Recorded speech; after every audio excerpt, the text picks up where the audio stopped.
everybody? How you doing?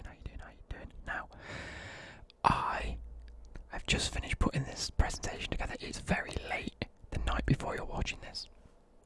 I have work in the morning, so I want to get this done, edit it, upload it. Hopefully, so I'm not rushing when I get in from work tomorrow. I can just play FIFA. But deadline day officially ended at 11 o'clock on the Monday night. Okay. I'm putting my glasses on because my eyes are so tired. I've just been playing Among Us with Laurie and Alyssa and Alpha, and Kimberly came along. So if you're watching this, hello. Probably not. So I can barely see you in these. I'm not going to lie to you guys.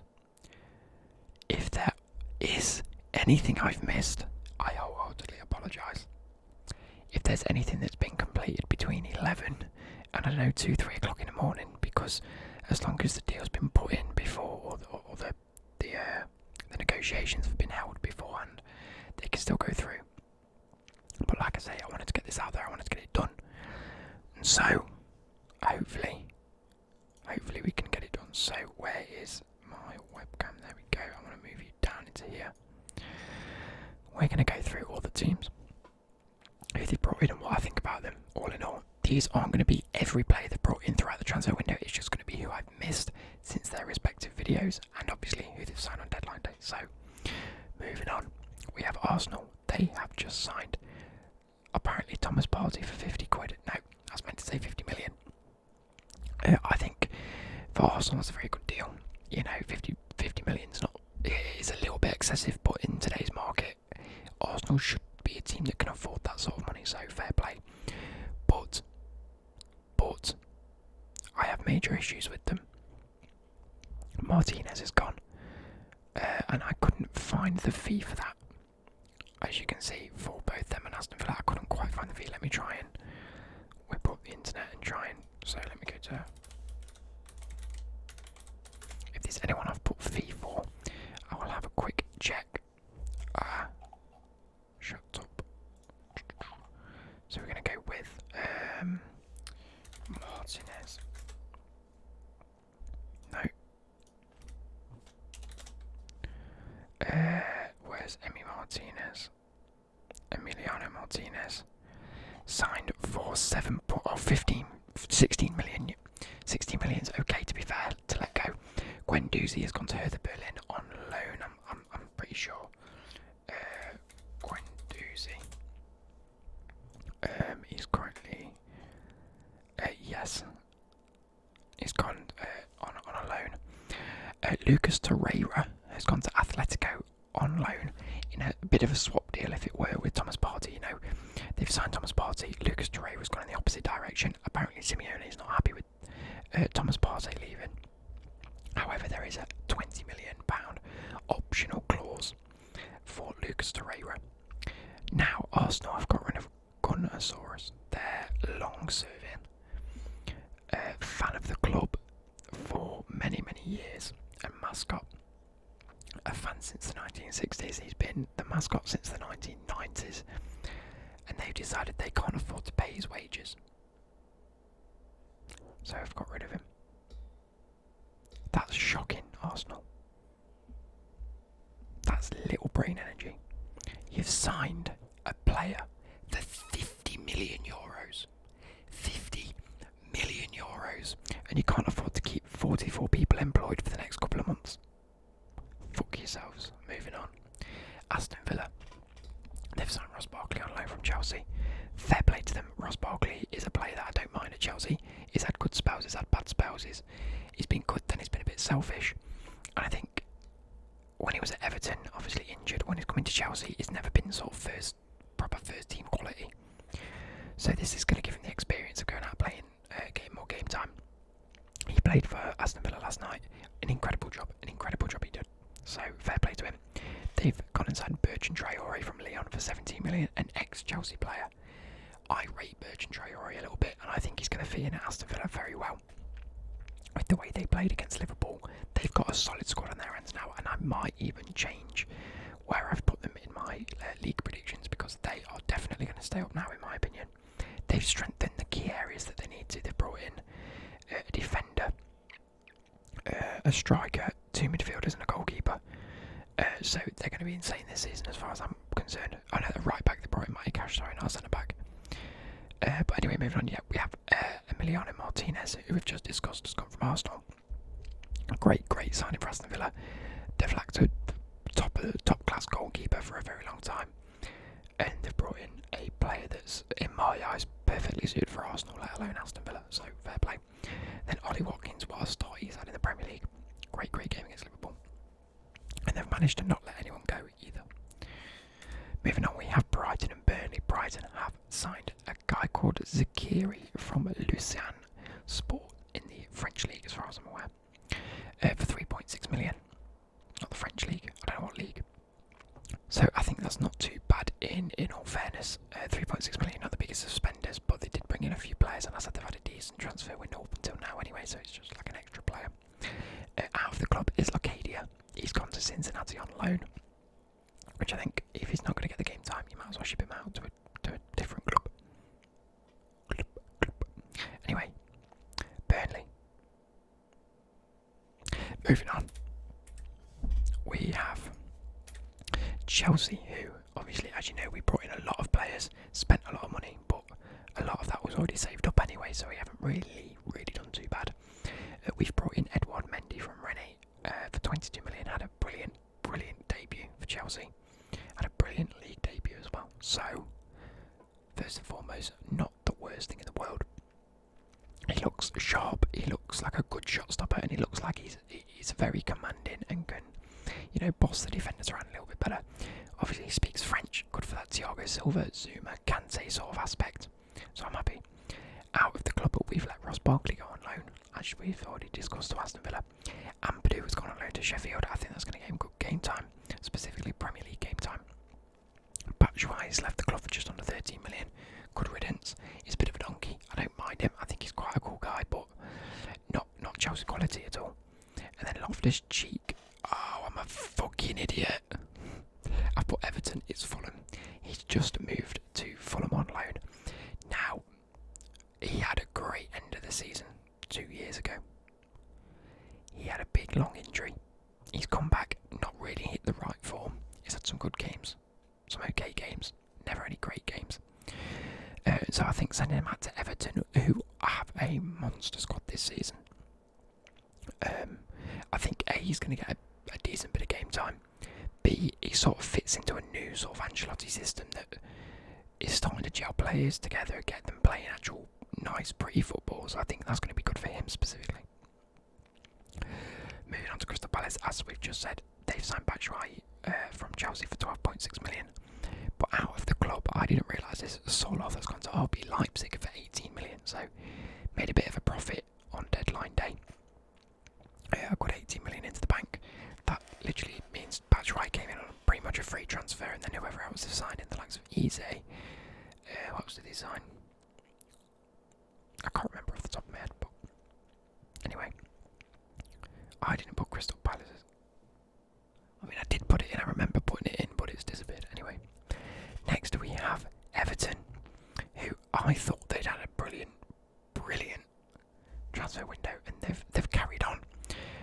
They've signed Ben Godfrey, that was the other day I think, or it could have been this morning. It's been a long day. From Norwich for 24.75 million. I think that's a fair fee, to be fair.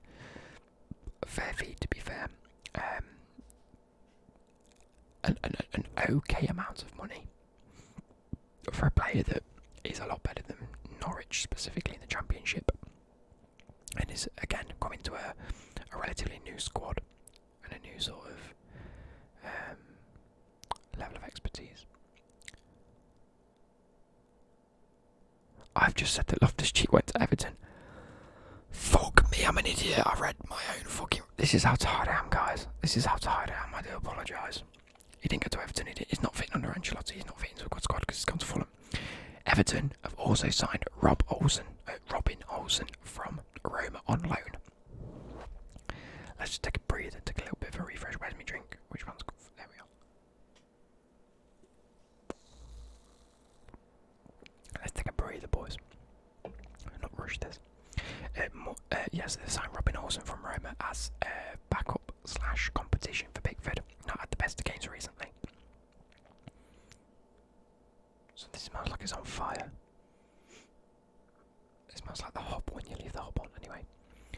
Moise Kean has gone to PSG on loan. I think that's a good move for Moise Kean because he's not going to get game time at Everton. His attitude apparently stinks.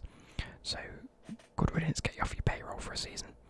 Sandro Ramirez has signed, I didn't know who this was. He's a striker apparently, not really fit in for Ancelotti. He's signed for Huesca in the Spanish League for 3.2 million. And Theo Walcott's left on loan. More about that in a little while, because I want to talk about that when we get there. Fulham have signed Ademola Lookman from RB Leipzig on loan. I think that's another good sort of transfer for them. Getting a great English player in, who's had spells, I think, at Leipzig. Could be wrong. And then bringing in Loftus-Cheek, as we've just tried to discuss. From Chelsea, I think, again, Fulham are going to do good there. Get a decent player on their hands. Out of the club, no one. Next we have Leeds. Now, I either completely missed someone here, or had no idea. Because apparently a guy called Diego Llorente from Real Sociedad. We used to have a football team, a five-a-side team called Real So Bad.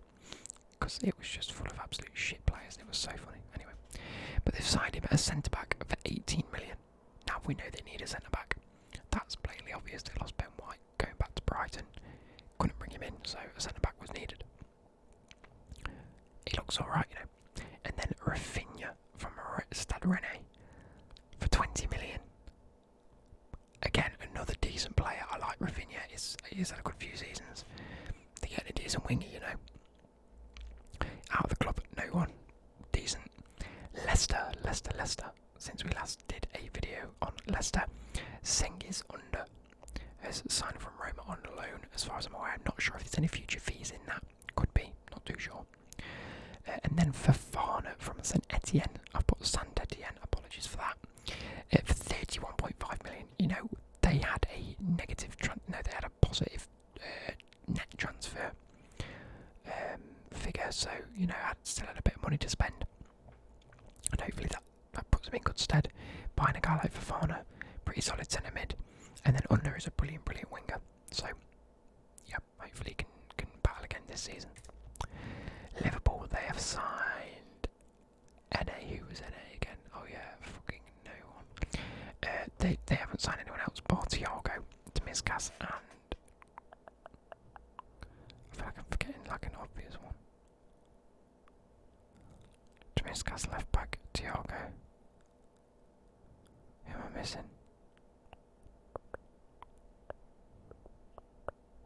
I can't remember, it's too late for this anyway. But out of the club they have let Ryan Brewster go to Sheffield for 23.4 million. A decent fee for a player like Ryan Brewster, to be fair. Did really well at Swansea. Scored plenty of goals. Comes back to Liverpool, never going to get into the Liverpool first team. Oh, Diego Jota, that's who I forgot, obviously. But yeah, never going to get into Liverpool first team ahead of any of those. So a good signing for Sheffield and a decent fee for him for Liverpool. Man City, since we last did the video, they have gone ahead and signed Ruben Diaz. We all knew that a centre-back was coming in at some point. And Ruben Diaz is a great player from Benfica.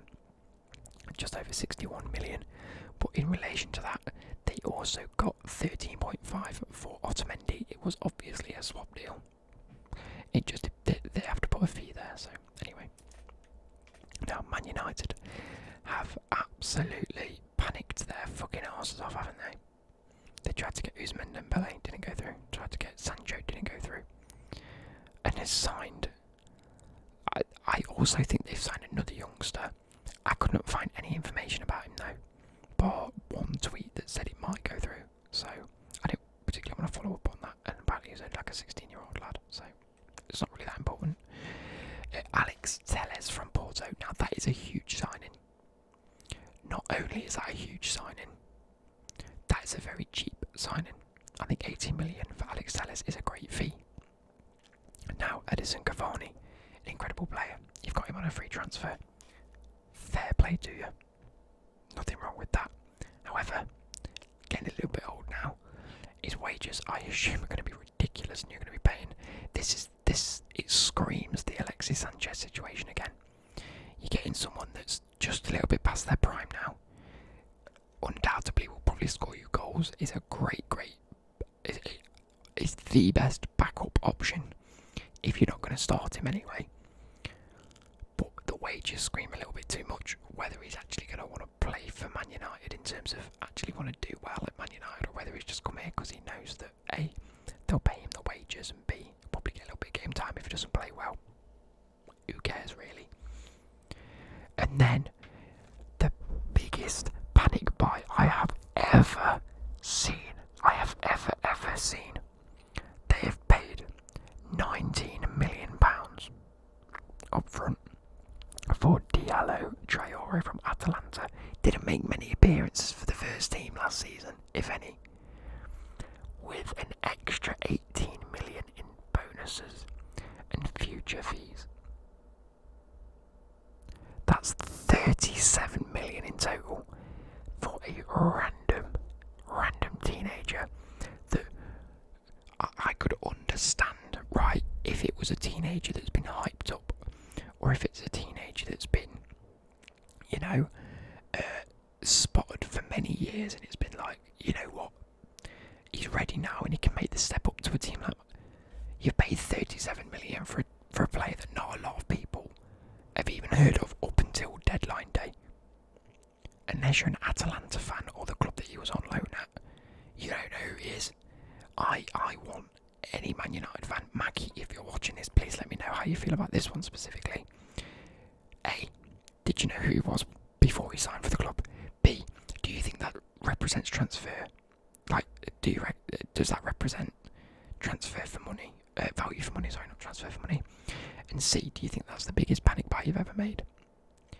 Out of the club, no one. Did they not get rid of anyone? They might have, I'm not sure. Now, Newcastle. Oh, shit. Newcastle is pretty plain and simple. No one and no one. They've pretty much done their deals way before transfer deadline day. They've had some good transfers, to be fair, and hopefully they can do well. Sheffield, like we've discussed, Ryan Brewster came in.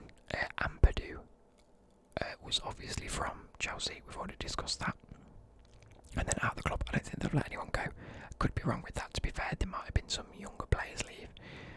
Not entirely sure, personally. But no one of note.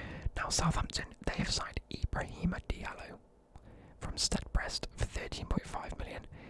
I think that's a decent signing. He's going to be a great player for them. And then last but not least, Theo Walcott on a loan 16 years later, returning to the club that he made a name at. Not only do I think that's good for Theo Walcott, I think that's good for Southampton. You've got a good player. Not an amazing player, but a good player in the area that you need to invest in. You know, you think about Southampton, you think, oh, they've got a decent defence. Not the best, but decent midfield. They've always had strong midfielders, you know. Danny Ings up front, great goal scorer. Che Adams on the wing. Okay. Who else on the wing? Not a lot of people. So Theo Walcott comes and strengthens that on a loan deal. So you're only paying his wages, you didn't pay a fee for him. And out the club, no one, which is decent.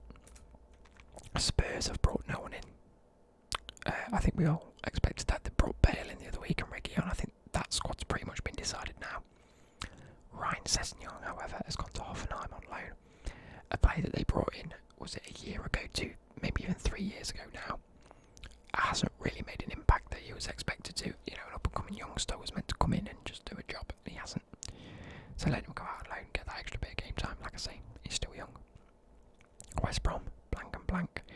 Again, nothing for those as far as I was aware. Didn't hear anything, didn't see anything. I've been on transfer market and nothing's been updated, so can assume they haven't done anything. But if they have, again, I do apologise if they have. Just let me know. And last but not least, West Ham have brought in no one. They signed Souček. They let Diankana go. Their fans are livid. You've signed a player that you already had. You've let one of your best up-and-coming youngsters go. Not only that, you let Jack Wilshere go. You release a player like Jack Wilshere who, yes, he's not Arsenal quality anymore. Yes, he's not incredible. But in his own words, he's been putting in the effort. He's fit to play.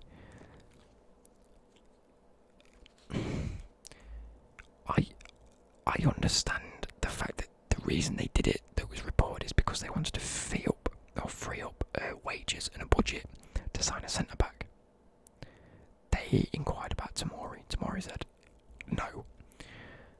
Because A, Tomori probably knows how West Ham have been treating the players, and it's been terrible. Second of all, you've now let Jack Wilshere go and brought no one in. So all you've got now is a bit more money, which the West Ham fans are thinking, you're going to keep that money. It's not looking good for West Ham. It's really not looking good for West Ham, and I hate to see it because West Ham are a stable Premier League team. It's one of those where the fans are probably the last sort of hard nut fans in the Premier League. You've got the Leeds lot back in now, which is fair enough, but the Leeds haven't been here for God knows how many years, so it's the West Ham fans that have been, you know, hardship working class fans, and you're losing them, and it's a shame. Wolves have signed Vitinha. He was signed a couple of weeks ago. I do understand that. I missed him off completely, so I wanted to add him in. Vitinha from Porto on loan, and they haven't let anyone else go. So that's gonna end today's video. I hope I haven't missed anyone. Let me just triple check Twitter to make sure that there's no more gone through. Let me have a look. Transfer deadline day. Oh, okay, fair enough. Right, we'll go through these. Man United have signed. This is the youngster, Facundo Pelestri from Club Atletico Penarol on a 5-year deal. Who the fuck is that? Who the fuck is this guy? Who's Pelestri? Oh, and Fulham have also signed. Sorry, I didn't see this. Tosin Adarabayo. I've butchered that. I'm so sorry. Oh, there you go. Pelestri, Facundo Pelestri is a Uruguayan player.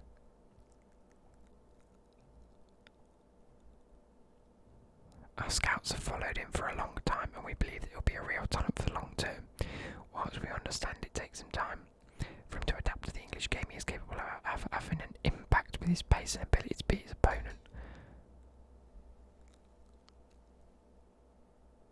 He's not a first team player straight away, yeah. No, yeah, he's not a first team player. It's not going to make a difference.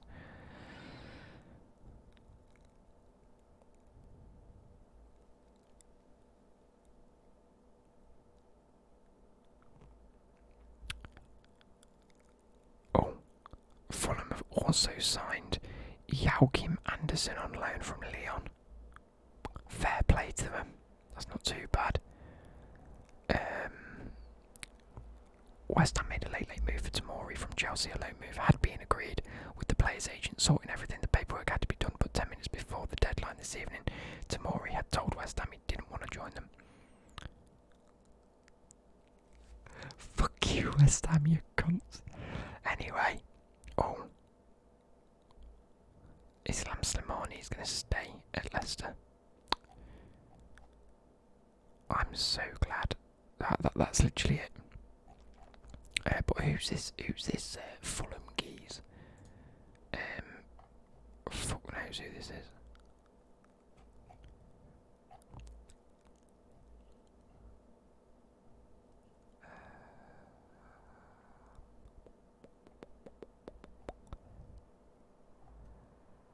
There we go. Oh, he's at Man City. Oh, I know who this is. I tried to sign him in what's it? On Football Manager. Tosin Adarabayo. Is he a centre back? I'm pretty sure he's a centre back or a wing back. It might be a winger. I'm pretty sure he's a centre back. 8 appearances to his name, 4 of which came in the Champions League.